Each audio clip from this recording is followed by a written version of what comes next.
You have to be patient and have perseverance and having a sense of where you want to go and having the passion to still believe in your idea even when everybody else is saying, well, why are you wasting your time on this? And obviously it's not happening, but you know it's going to happen. You just don't, you never give up on that idea. I think what's great about the truly transformative inventions and the entrepreneurial ideas that really end up having a significant impact is they start relatively small, and most people don't quite understand even what you're talking about, and they take some time before they get traction, but eventually they break through, and the impact's far broader than anybody could have imagined. Entrepreneurs who want to change the world, want to have a significant impact, don't want to just build a company, they want to build an industry, don't want to just create another product or service, they really want to fundamentally improve aspects of people's lives. The people who started these great companies, they just think out solutions on their own to problems. You don't do it the way it's been done before. That's in a book.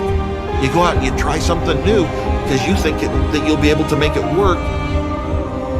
The great business icons, it's not that they were worth hundreds of millions or billions or trillions of dollars, is that they moved society forward. Whatever their motivations, whatever it was, they being here and their lust for success, for power, for money, for fame, moved us forward. Every great business leader I've ever met, in addition to being very smart, very driven, they have this, why not me? Screw it, I deserve it, let's go. And if you don't have that, you can't achieve greatness. With all the great entrepreneurs, it was a mix of believing in an idea, but they also recognized that they had to do some things to take that idea and make it real. It probably comes early in an entrepreneur's life where you realize you're willing to do things in the business world that other people aren't willing to do. Everybody has got ideas and everybody's got ambitions, but most people aren't willing to cross that line. And I think an entrepreneur that's successful, that's your nature. Wherever there's change, wherever there's uncertainty, there's opportunity.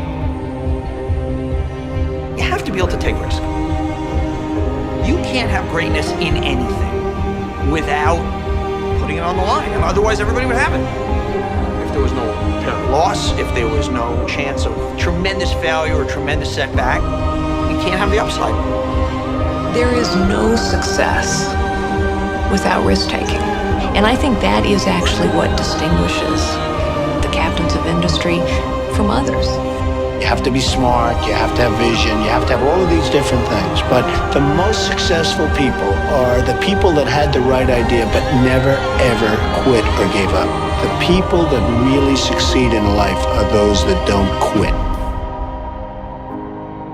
People react to failure in one of two ways. Either they get scared and give up, or they take that failure that as a learning experience, and they kind of use that experience to redouble their efforts. I guarantee if these guys were alive today, they wouldn't be telling you about their successes.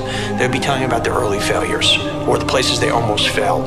That's the great motivator, and you have to be able to embrace that. If you can't embrace both failure or the possibility of failure or the tremendous fear of failure, you can't be wildly successful. It's an axiomatic truth.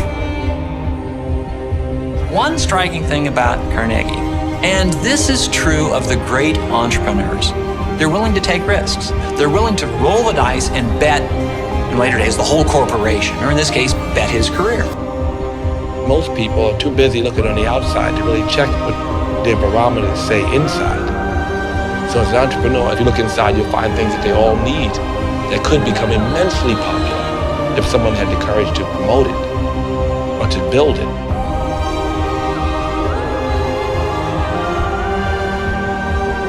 Every business has some uniqueness, either unique talent, unique product, unique capacity, and the trick is to find it and capitalize on it. We are always looking for the next innovation, the next niche, the next product improvement, the next service improvement. You're always trying to get better. He's looking into the future. He looks across the Mississippi and he sees a bridge.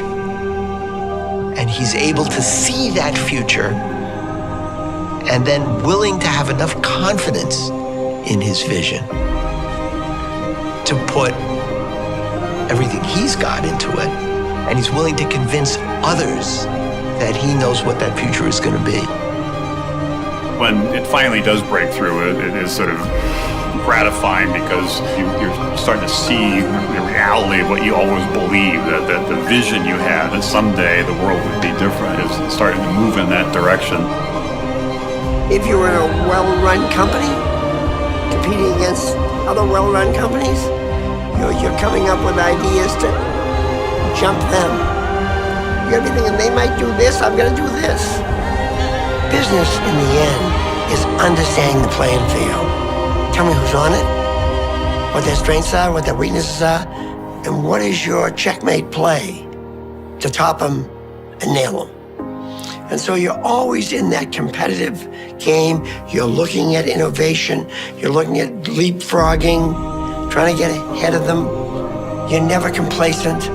You're semi-paranoid about what they're doing. That's what a game is all about. Oftentimes I'm asked, do you have to be ruthless to be very successful? And I say, you do not have to be ruthless, you have to be smart. Smart is the key word. You have to be smart. I never like to look back.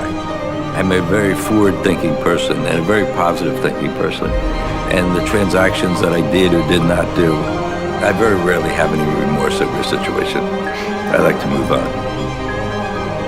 All that matters is how big do you want to dream and how hard do you want to work.